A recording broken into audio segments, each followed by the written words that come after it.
In a bustling Chicago diner, under flickering neon lights, a quiet storm was brewing.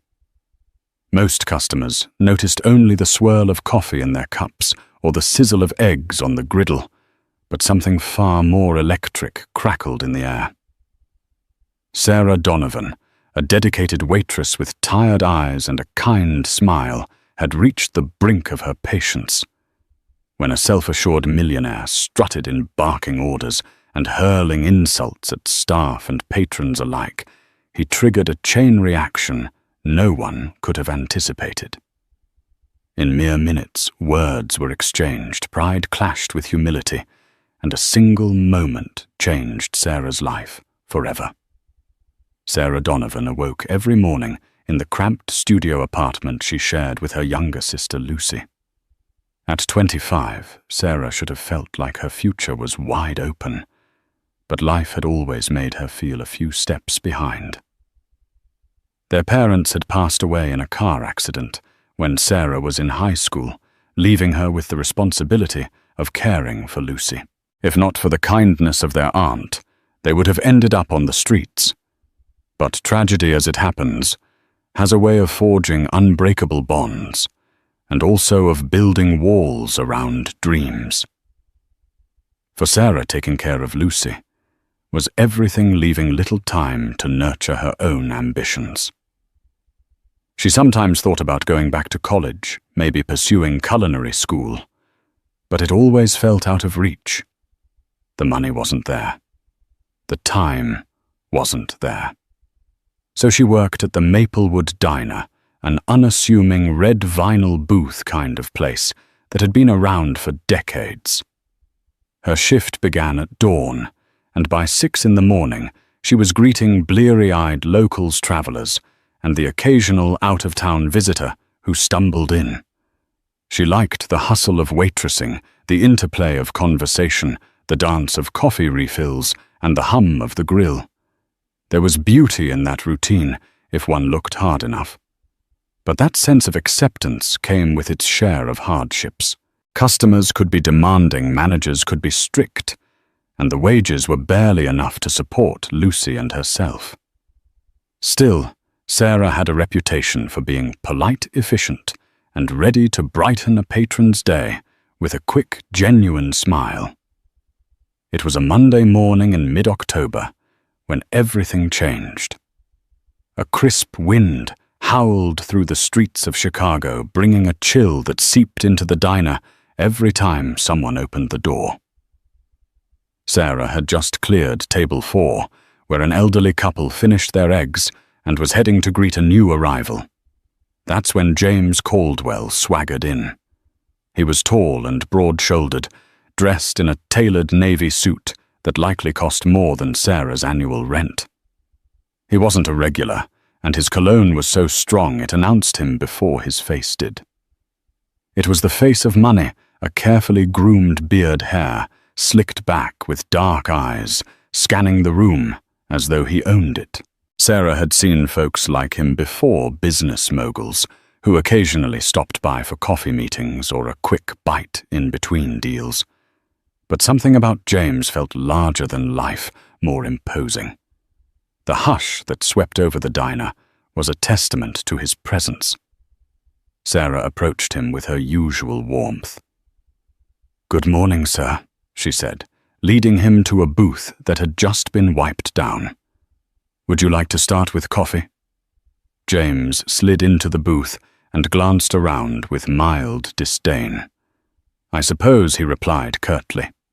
There was no please, no eye contact, just a sense of entitlement that made Sarah's spine stiffen. She grabbed a menu and set it in front of him. At the next table, a pair of truck drivers recognized James from a business magazine cover. One whispered to the other, "That's James Caldwell. He's invested in everything. I heard he's on the cusp of a new IPO." The name rang a faint bell for Sarah, too. She recalled Lucy once mentioning an investor named Caldwell, who was rumored to have links to several major developments in the city. Maybe it was the same person, maybe not. But given his attitude, She suspected it was indeed the James Caldwell, a self-made millionaire, rumored to move mountains with a single phone call. She poured him coffee, attempting small talk. "It's a bit chilly out there today, huh? Feels like winter's knocking on our doors early." He didn't even look at her. "If I want conversation, I'll ask for it," he muttered. Sarah's cheeks burned red, but she held her composure. She was no stranger to difficult customers. Taking a quick breath, she forced a polite smile and walked back to the counter to give him space. Every time she came to check on him, his annoyance only seemed to mount. He'd ask for eggs and then claim they were undercooked or overcooked. He'd demand a new pot of coffee because the one she brought tasted stale. He insulted the diner's decor and even said the booth's vinyl seats were a cheap imitation of comfort.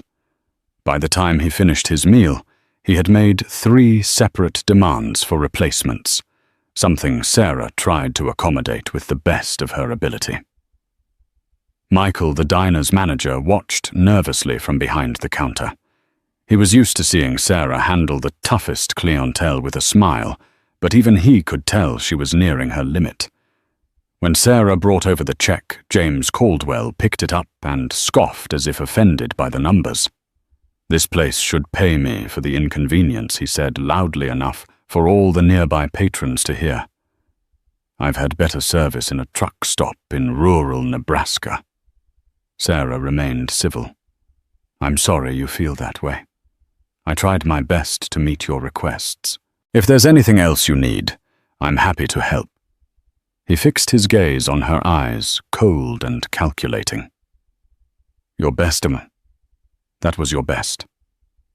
Let me give you some advice if you can't handle perfection. Maybe you should find another line of work. A girl like you is lucky I even stepped foot in this run-down little joint." A hush fell over the diner. Sarah felt a wave of humiliation mix with anger. She'd had rude customers before, but few had been so openly demeaning. Across the room, Lucy, who had stopped by before her class, watched with wide, worried eyes. She knew her sister's tolerance was stretched thin by endless double shifts and financial stress. Something inside Sarah snapped. Her heart thumped against her ribcage, and the breath caught in her throat. She'd always tried to keep a calm front, to shield Lucy from any negativity, to grin and bear it, because tips were how they survived. But James Caldwell's tone, his words telling her she was lucky, he came here belittling her entire existence, was more than she could take. "Excuse me, Mr. Caldwell," she began, voice shaking slightly. "We treat every customer with respect, and maybe this run-down little joint isn't what you're used to, but we're proud of it. We work hard. I work hard. And if my best isn't good enough for you, maybe you should consider taking your breakfast somewhere else." The diner went dead silent. In a corner booth, a businessman pretending to check his phone suddenly locked eyes with the scene. The 2 truck drivers were all but gaping at Sarah's boldness. Lucy's heart hammered as she stood rooted, uncertain if she should intervene. Even Michael, the manager, was too stunned to move. James Caldwell's eyebrows shot up. No one, it seemed, had dared speak to him this way. The shock quickly morphed into anger. His face hardened, and he tossed a $50 bill on the table as if it were a piece of trash. "You have no idea who you're talking to," he said, voice dripping with malice. "Enjoy your tip. You'll never amount to anything in your pathetic life." Then he turned and walked out, leaving the door to slam shut behind him with a jarring clang. Sarah stood there, every nerve in her body vibrating. She glanced at the $50 on the table, a fortune in tip money for a single meal, but it felt cursed, tainted by his cruelty. For a moment, she considered hurling it after him. Then she felt Lucy's gentle hand on her shoulder, and saw the alarm in her sister's eyes. Michael hurried over. "Sarah, are you all right?" She nodded, blinking back tears. "Yeah, I'm fine," she lied. "Go take a break," he said more kindly than usual. "I'll cover your section." Sarah retreated to the diner's break room. Leaning against the dingy wall, she tried to steady her breathing. Her mind whirled. She worried about losing her job for telling off a customer. She worried about Lucy's college tuition, the rent, the groceries. But strangely, she also felt a spark of defiance, a sense of relief that she'd finally stood up for herself, if only for a second. Over the next hour, the diner slowly returned to its usual clatter and buzz. Locals whispered about Sarah's confrontation, some praising her courage, others concerned that James Caldwell could cause trouble. While many admired her backbone, everyone knew Caldwell was well connected. Who knew what strings he might pull for retribution? But the morning ended without further incident, and by late afternoon, Sarah pushed the confrontation to a back corner of her mind. She went home, cooked dinner for Lucy, and tried not to think about the potential fallout from telling off a self-important millionaire. She assumed she'd never see him again. The following day began like any other. Morning light filtered through her threadbare curtains, stirring her awake. She performed her usual routine, brewed a pot of coffee for Lucy, packed her sister's lunch for school, then caught the bus to the diner. She arrived a little before 6, stepping into the warm glow of the neon open sign. Michael was already there, flipping through the mail with a frown. A few stray bills, an advertisement or two, and a small stack of envelopes waited on the counter. He glanced at Sarah, then at the stack. "Strangest thing," he said. "We got a fancy envelope addressed to you." Sarah's stomach tightened. To me, Michael shrugged, handing it over. It was a matte black envelope, embossed with gold script. No return address. Even the weight of it felt luxurious in her hand. She glanced around nervously, as if half expecting James Caldwell to jump out from behind the pie display. Carefully, she slid a finger beneath the flap and tore it open. Inside was a single piece of heavy card stock. At first glance, it looked like a bank's invitation to an exclusive event. But as she read the name, her heart flipped. James Caldwell requests the presence of Ms. Sarah Donovan at a private meeting. Along with it was a black metal card bearing her name, Sarah Donovan. It had a subtle platinum chip in it and a logo she didn't recognize. No details, no instructions, just the vague invitation and the card. Michael raised an eyebrow. "You know him?" Sarah could only shake her head in disbelief. "We had a run-in yesterday. That's all." Even more curious, an index-sized card fell out of the envelope. It held 4 words, scrawled in elegant cursive. "Buy whatever you need." For a few seconds, Sarah's world tilted. She recalled the rancor in Caldwell's voice the day before. Why would he do this? Was it a trap, a sick joke? She felt uneasy, suspicious. The black card felt as though it vibrated with an otherworldly aura in her hands. "I have no idea what this means," Sarah finally managed. Michael studied the card warily. "You want me to toss it?" Sarah glanced between the card and the invitation. For a moment, she was tempted to toss it in the trash, to sever all ties with the rude millionaire. But curiosity gnawed at her. Also, she couldn't ignore that single line. "Buy whatever you need." Could this card be loaded with credit? Could it help Lucy get through school? Help them pay off debts? No. It was too surreal. And yet, "Let me hang on to it for now," she said, slipping it back into the envelope. She put it in the pocket of her apron, trying to steady her trembling hands. The day dragged on, each minute weighed down by her preoccupation. Between serving pancakes and refilling coffee, her mind spun with questions. What did James Caldwell want revenge? Perhaps he was trying to lure her into some scheme. She felt a flicker of fear. With that kind of wealth and influence, he could easily manipulate her life.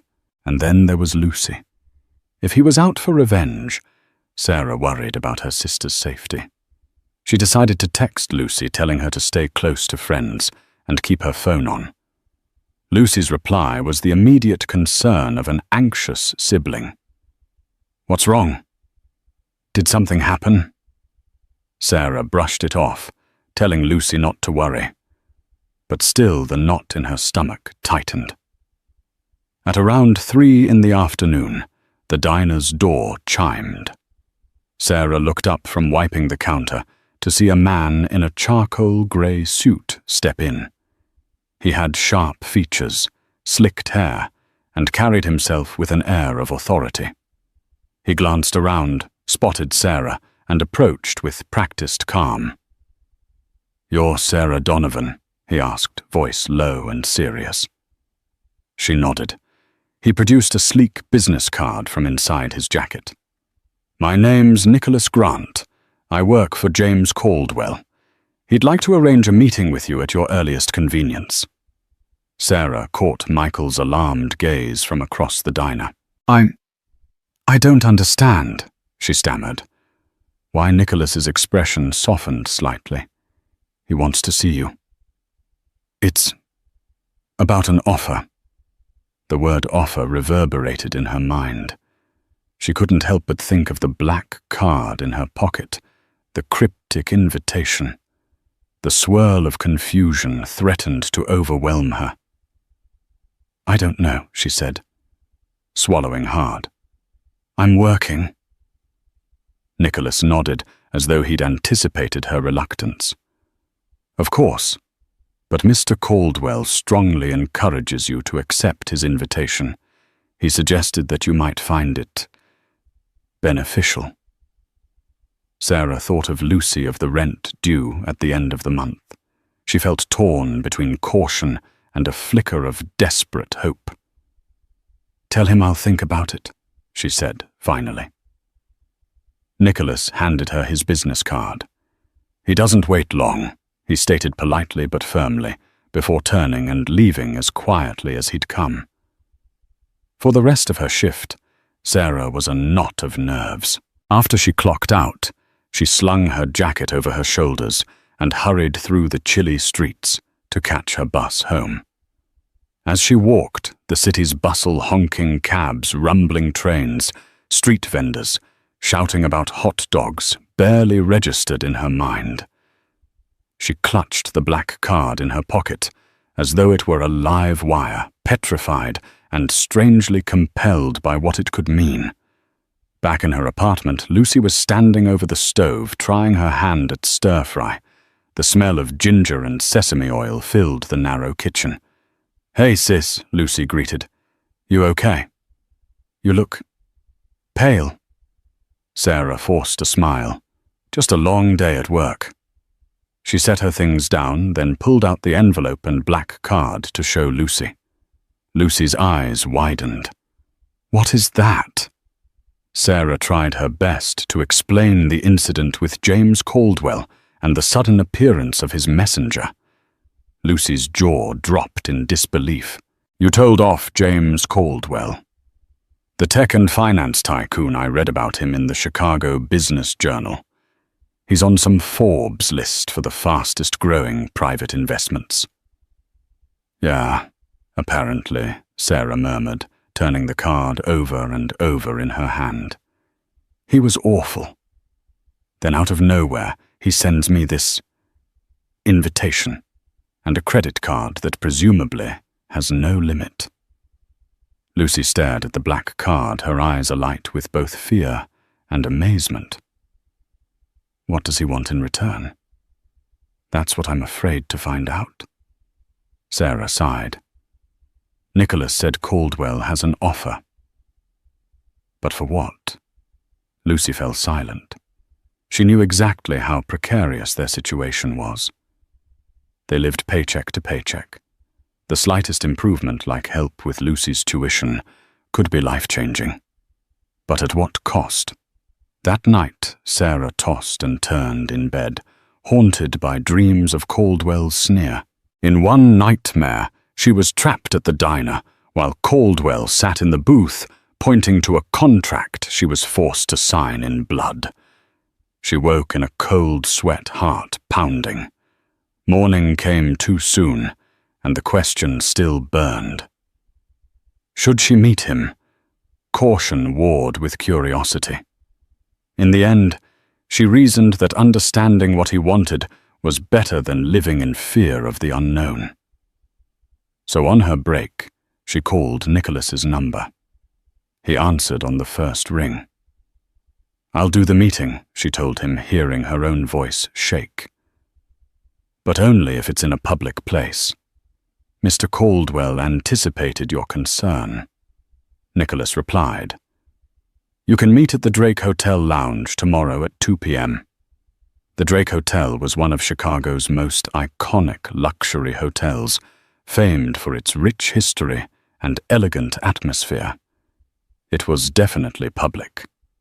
Sarah exhaled, relieved. "Fine. I'll be there," she said, ending the call with a trembling hand. At precisely 4:45 p.m.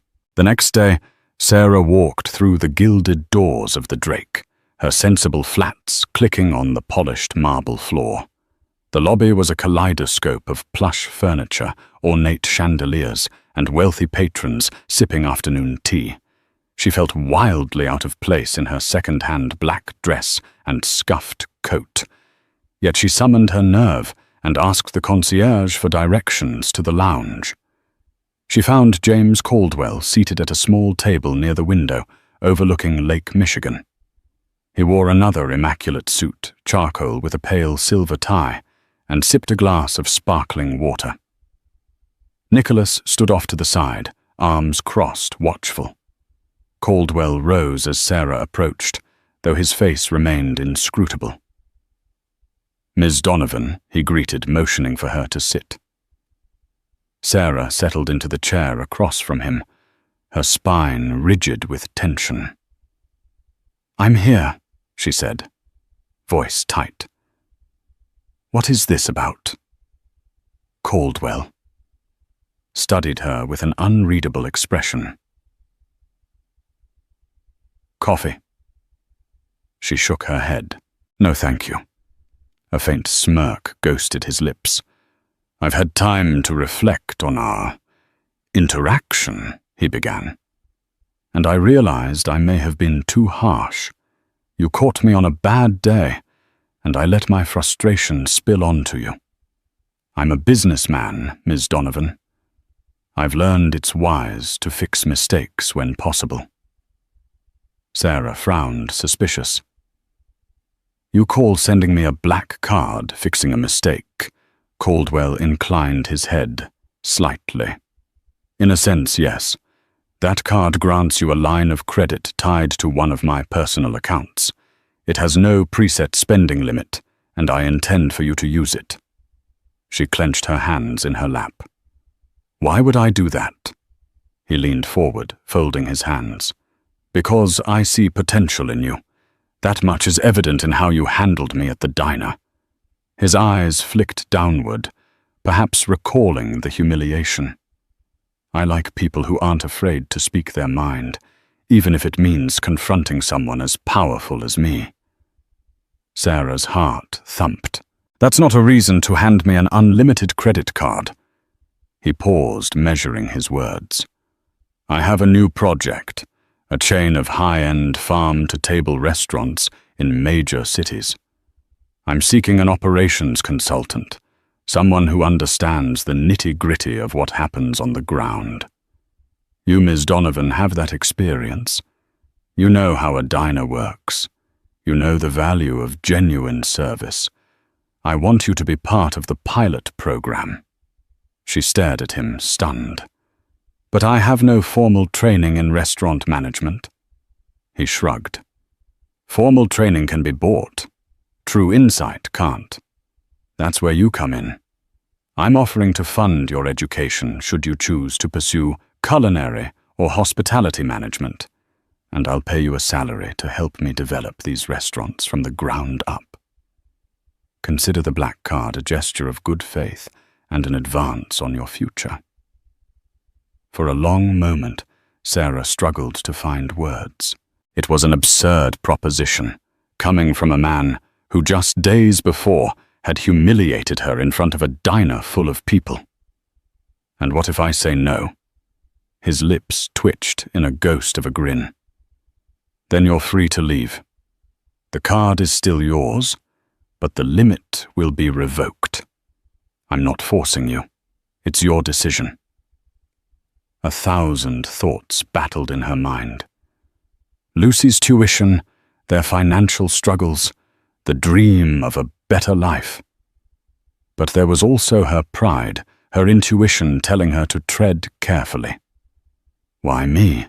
she asked at last. "You could hire any hospitality professional in the city." "True," he admitted, swirling the water in his glass. "But I want someone who's unfiltered, who'll speak truth without fear of losing favor. The way you talked to me, no one else in my circle does that. They're all too busy telling me what I want to hear. I need honesty to build something real." Sarah felt her pulse pounding in her temples. This was too strange, too sudden, and yet there was a sincerity in his tone she hadn't expected. "I need time to think," she whispered. Caldwell nodded. "Of course. Take a week. Use the card if you wish, but I assume you'll be cautious. My only request is that you join me for dinner next Saturday to discuss your decision. We can meet at one of my properties, a new restaurant concept. Nicholas will send you the details." Sarah left the Drake Hotel in a daze. The crisp wind outside was almost a relief, a reminder she was still tethered to reality. A swirl of conflicting emotions raged. Could she trust a man who had insulted her, humiliated her, and then turned around to offer her the opportunity of a lifetime? Was it a trap? Or was this the break she'd always dreamed about? The break that would finally rescue her and Lucy from their endless struggles. That evening, over a cup of chamomile tea, Sarah told Lucy everything. Lucy squealed with excitement. "This could be your chance." Sarah then sobered. "But if he's playing some twisted game, it could be dangerous." Days passed and Sarah continued her shifts at the diner, as if life hadn't been upended by an impossible offer. She found herself studying the black card each night. Sometimes she'd place it back in her wallet. Other times she'd consider throwing it away. The temptation was undeniable. She imagined all the ways it could lift their burdens, pay off Lucy's tuition bills, fix the leaky roof in their apartment building, maybe even move to a better place. On Friday, after an exhausting double shift, she decided to test the card in a small way. She took Lucy to a modest department store, intending to buy her sister a new winter coat. Lucy's old one had rips along the lining and a missing button. At the register, Sarah's hands shook as she slid the black card. The transaction processed without a hitch. That evening, Lucy wore the new coat around their living room, beaming at the warmth and the softness of the faux fur collar. It was a small luxury that momentarily drowned out Sarah's lingering fears. Still, doubt clawed at her. She couldn't forget Caldwell's condescending words. People didn't change overnight, did they? Maybe he was used to playing games with people's lives, dangling opportunities like bait. Perhaps it was all part of some twisted power play. But come Saturday night, she found herself nervously stepping into a sleek new restaurant in downtown Chicago. The sign outside read Le Jardin Urbain, a swirl of modern neon letters against a dark backdrop. Inside, she was greeted by a glass-enclosed garden of herbs and vegetables, the aroma of rosemary and basil thick in the air. Nicholas stood near the entrance, nodding curtly when he saw her. "Mr. Caldwell is waiting," he said, leading her to a private table near the back. Caldwell was there sipping wine. He rose graciously, gesturing for her to join him. The ambiance was unlike anything Sarah had experienced: soft lighting, sleek furniture, and subtle touches of greenery. The staff glided around the room in crisp uniforms. She felt underdressed in her simple black dress, her hair pinned back in a loose bun. "Welcome," he said, taking a seat. "I'm glad you came." Sarah sat stiffly. "I haven't decided anything yet. But I did buy my sister a coat.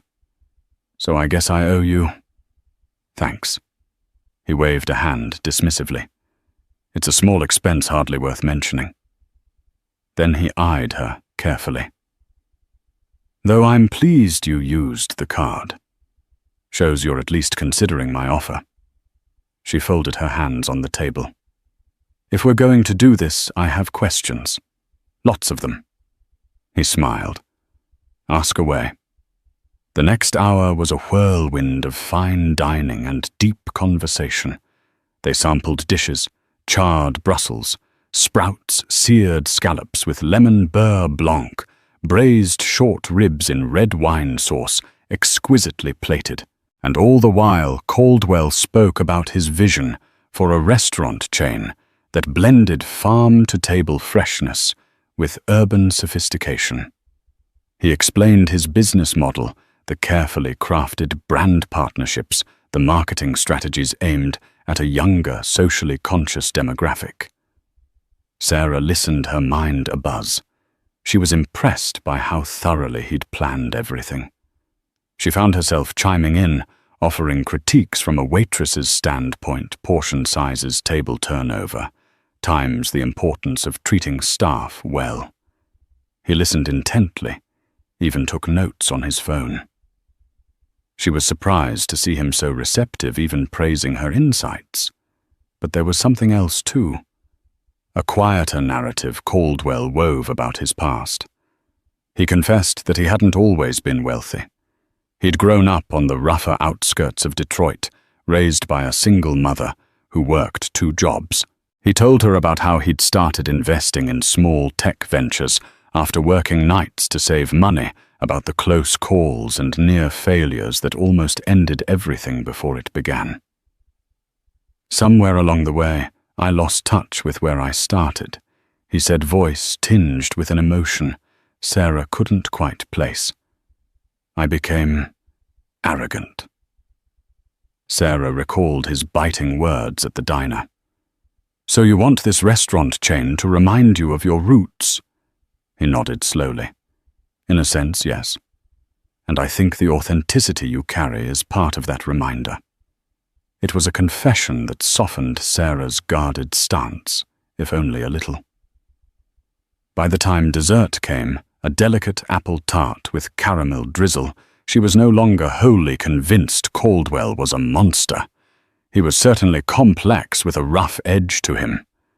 But maybe, just maybe, there was a real person buried under that million-dollar polish. Still, Sarah had one more question. "Let's say I accept. What exactly do you expect from me day to day?" He set his fork down, steepling his fingers. "I want you to spend time training in different departments: back of house, front of house, procurement, even HR. I want your fresh perspective. You'll report to me or to Nicholas on what's working and what isn't. Eventually, I'll help you enroll in a culinary or hospitality management program, your choice, and once you finish, you'll have a leadership role in the chain." Her eyes widened. That's a huge commitment. What if I fail? He chuckled, a rare softening of his features. Sarah Donovan. I've bet on far riskier endeavors than you. Then he leaned in, voice quieter. I don't think you'll fail. But if you do, at least you'll have tried. Life's too short to stay stagnant. She felt emotion tighten in her chest. Images of Lucy's future, of her own secret dreams, flashed through her mind. All her life she'd settled for less partly out of necessity. Was it time to gamble on something bigger? After dinner, he walked her to the exit. Nicholas lingered a few steps behind, respectful but watchful. The night air greeted them crisp and charged with city lights. Caldwell held out a business folder. Inside you'll find the terms of our agreement, an initial contract, your salary, and an outline of the next 6 months. Take it. Read it, consult a lawyer if you wish. Let me know by next week. Sarah took the folder, her heart pounding. All right. He nodded. Good night, Miss Donovan. She watched him slip into a sleek black town car, with Nicholas at the wheel.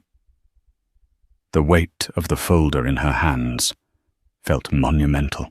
1 week later, by the following Thursday, Sarah had practically memorized every line of the contract, every clause. It was surprisingly fair, offering her a salary higher than she could have ever dreamed of at the diner, plus full coverage for educational expenses related to hospitality or culinary programs. There was even a non-disclosure agreement standard in big business. The only real catch was a 2-year employment commitment. If she quit before then, she'd owe Caldwell's firm a portion of her educational costs. She sought advice from a pro bono legal clinic. The lawyer on duty confirmed the contract was legitimate and not predatory. In fact, it was quite generous. If you have this opportunity, I'd take it, the lawyer advised. Just keep your wits about you. Lucy was ecstatic, dancing around the apartment, already planning the changes they'd make to their lives, paying off student loans, moving to a better neighborhood, maybe even taking a vacation for the first time in years. But Sarah still felt a knot of doubt. Despite Caldwell's apparent sincerity, she couldn't shake the memory of his harshness. Was this philanthropic side a fleeting whim? Yet each passing day, the diner felt more stifling. She'd started noticing how run down it was, the peeling wallpaper, the broken jukebox that no one bothered to fix the heartbreak in the eyes of long-time wait staff who'd given up on bigger dreams. Sarah admired their resilience, but she knew she yearned for something else. The memory of Caldwell's words rang in her mind. Life's too short to stay stagnant. So on Friday afternoon, she dialed Caldwell's number. He answered on the second ring. Ms. Donovan, he said smoothly, as if expecting her call. I'll do it, Sarah said, exhaling a rush of anxiety. I'll sign. She heard a hint of satisfaction in his tone. Excellent choice. I'll have Nicholas meet you tomorrow with the final documents. Sarah's heart thrummed, excitement and dread interwoven. All right. That night, she penned her 2 weeks' notice for Michael at the diner. Her hands trembled. She had spent so many years seeing the diner as her safety net, the only consistent job she'd ever known. She worried how Michael would take it. He'd been a steady, if somewhat aloof mentor for her. But there was no turning back now. Michael took the news better than she expected. A flicker of sadness crossed his features. You've got big potential, Sarah, he said, patting her shoulder. I always knew you'd move on to something bigger someday. Just promise you'll visit. She nodded, tears prickling her eyes, grateful he wasn't angry. And so it began. Sarah stepped into Caldwell's world, and it was as if she'd entered an entirely new universe. Fancy boardrooms with sweeping city views replaced the diner's grease-stained counters. Instead of waking at dawn to serve coffee, she found herself in meetings discussing produce supply chains, brand identity, and restaurant layouts. Initially, the lingo overwhelmed her talk of leveraged buyouts, private equity franchising models, but she refused to be intimidated. In the evenings, she devoured books on business and hospitality. On weekends, Lucy tested recipes with her, the two sisters transforming their small kitchen into a test lab of soups, sauces, and pastries. Caldwell insisted she shadow some of his top executives. She spent a month in the finance department, learning how budgets were created, how profits were projected. Another month went by in marketing, where she sat in on creative meetings about branding style guides and social media campaigns. All along, she was the odd one out, lacking formal credentials, but bringing real-world experience to the table. Many in Caldwell's organization eyed her with skepticism. Who was this unknown waitress who'd suddenly landed a high-paying position, courtesy of the boss himself? Some whispered that she must have some hold over Caldwell. Others speculated about nepotism or scandal. Sarah felt the chill of those rumors, but she pressed on, determined to prove herself. Slowly, her sincerity, her eagerness to learn, and her grounded perspective began to win them over. Meanwhile, Caldwell's demeanor remained professional, almost detached. They interacted mostly through scheduled meetings.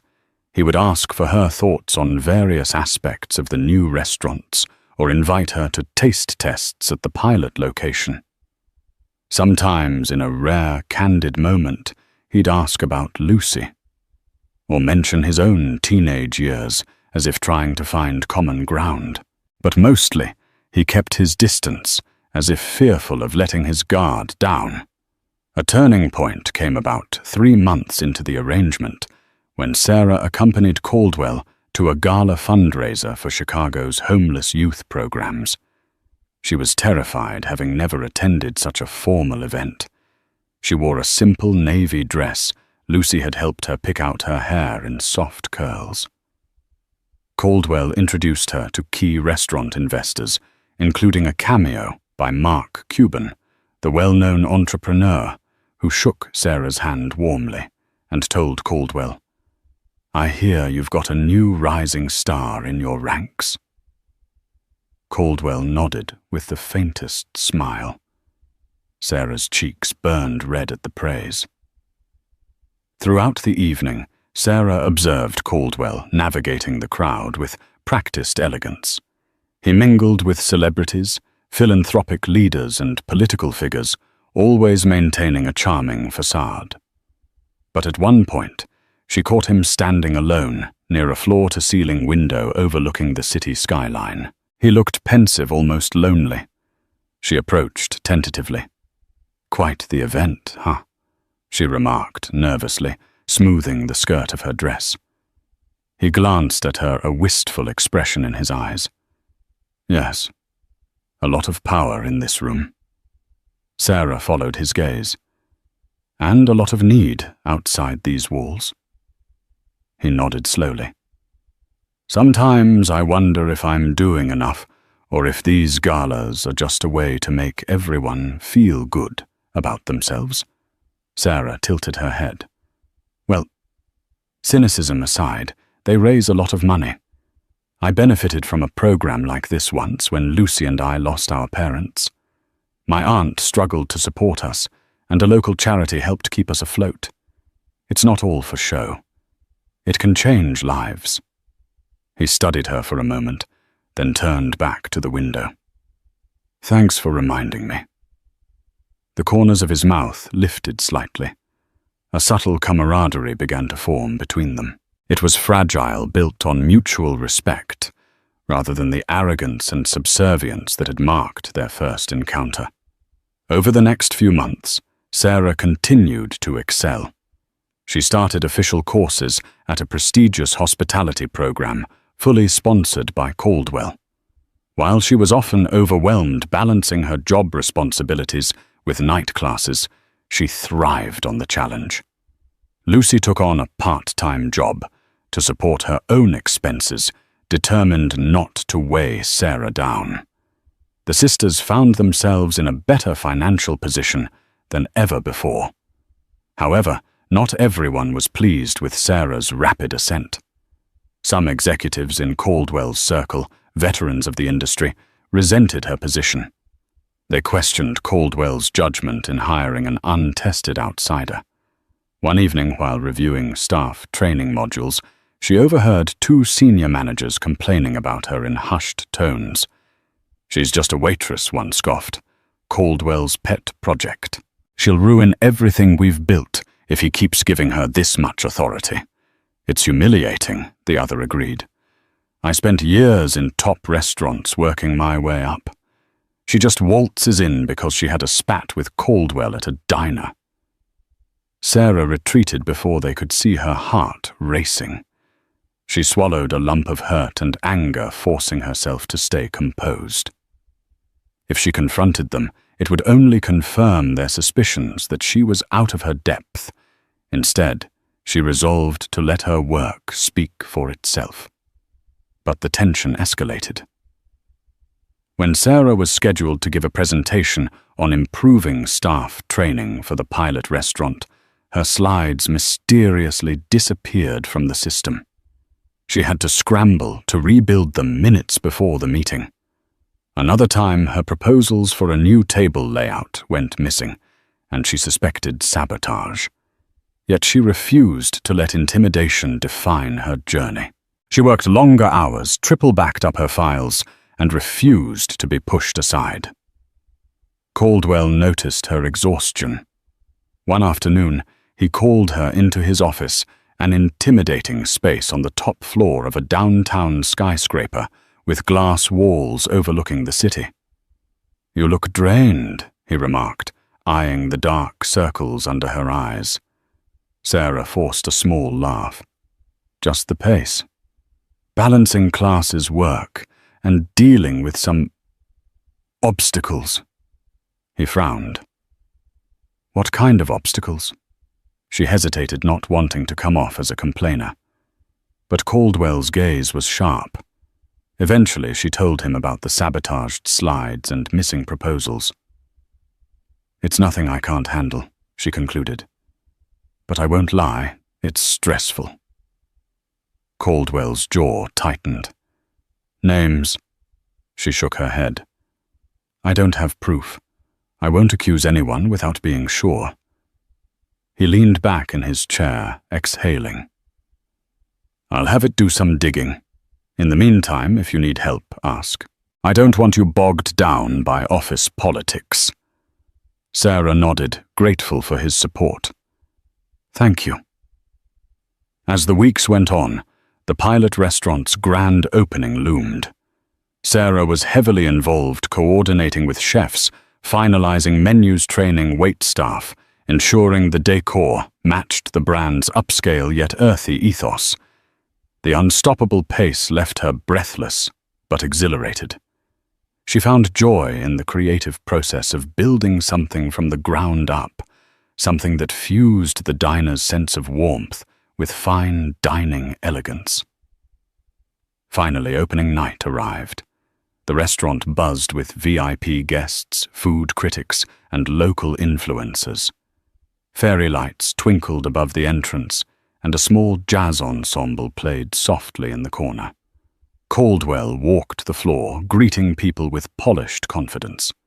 Sarah was at his side, smoothing last-minute details, ensuring the bartenders had enough garnish, directing the waitstaff when to circulate hors d'oeuvres.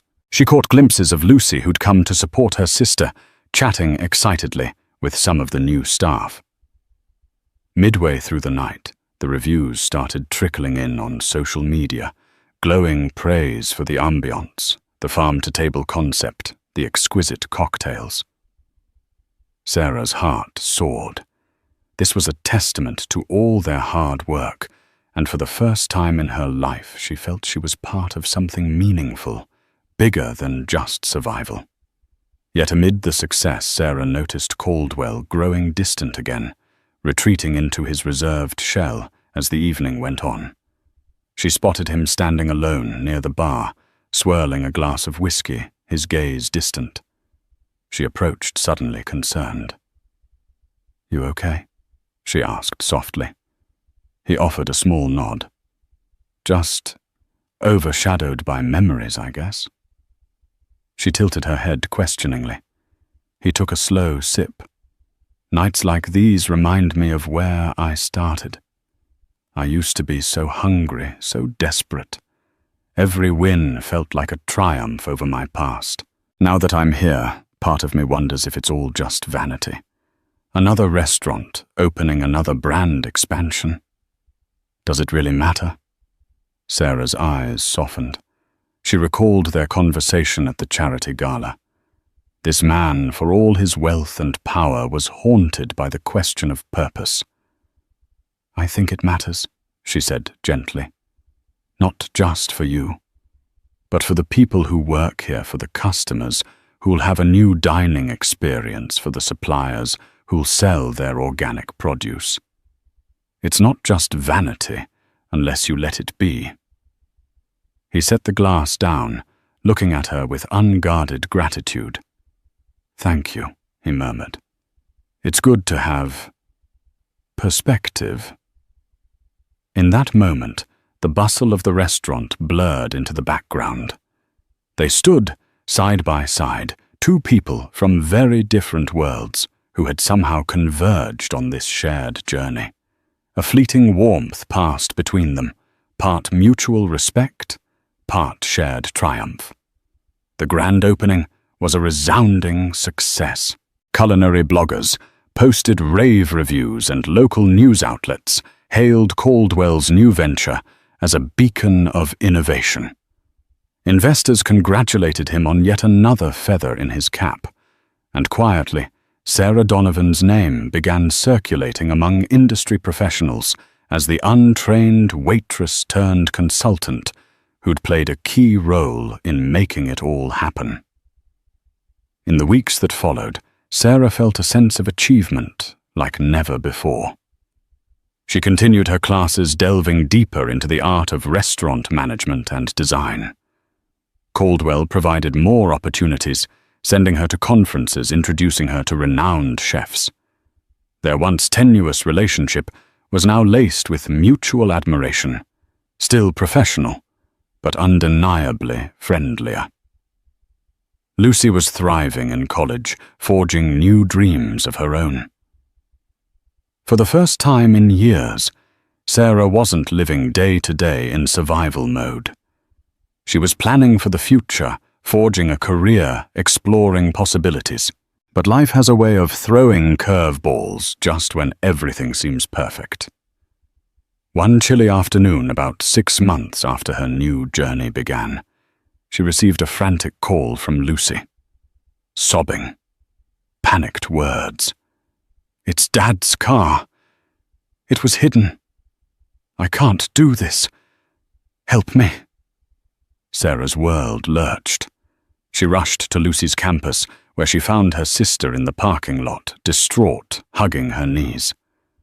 After coaxing Lucy to talk, she learned that a distant family member had found the battered remains of their father's old car at a junkyard outside the city, the one he'd been driving the night of the fatal accident.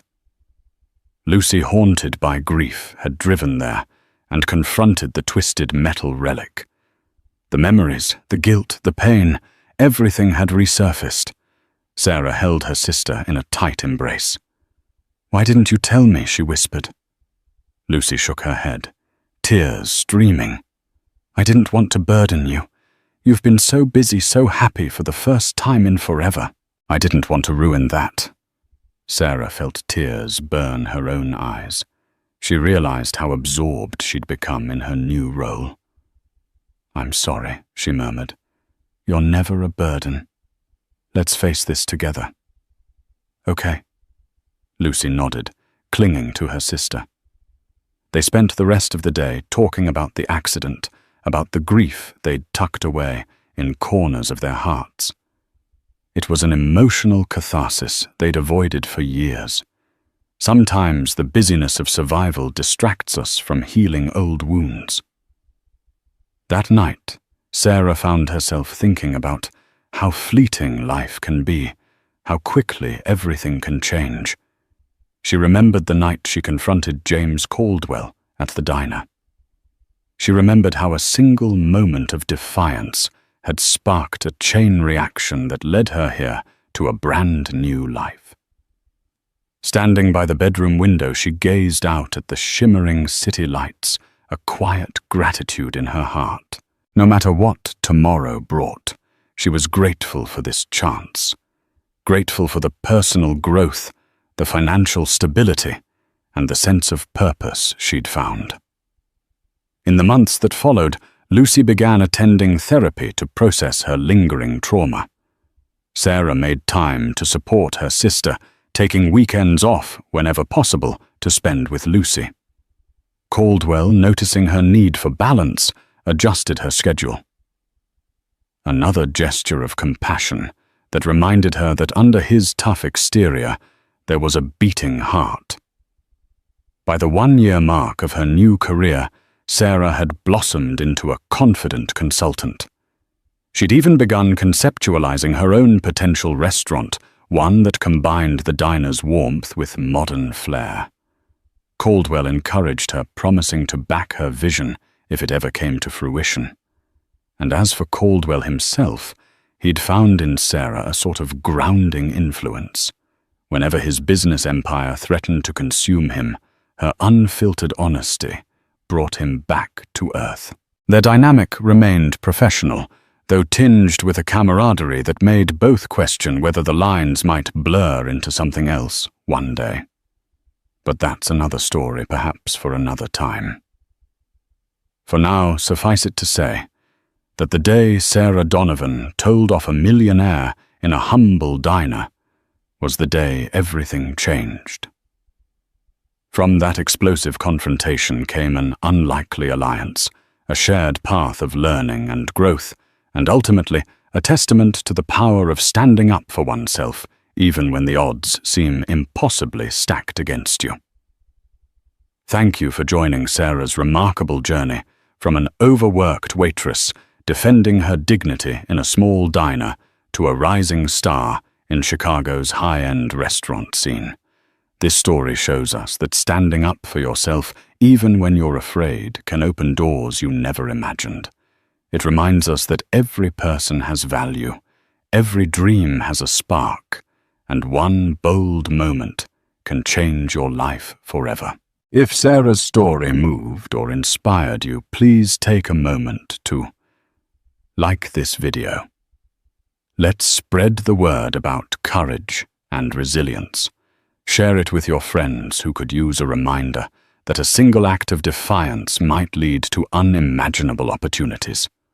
And finally, subscribe to our channel for more uplifting, dramatic tales that celebrate the extraordinary power of the human spirit.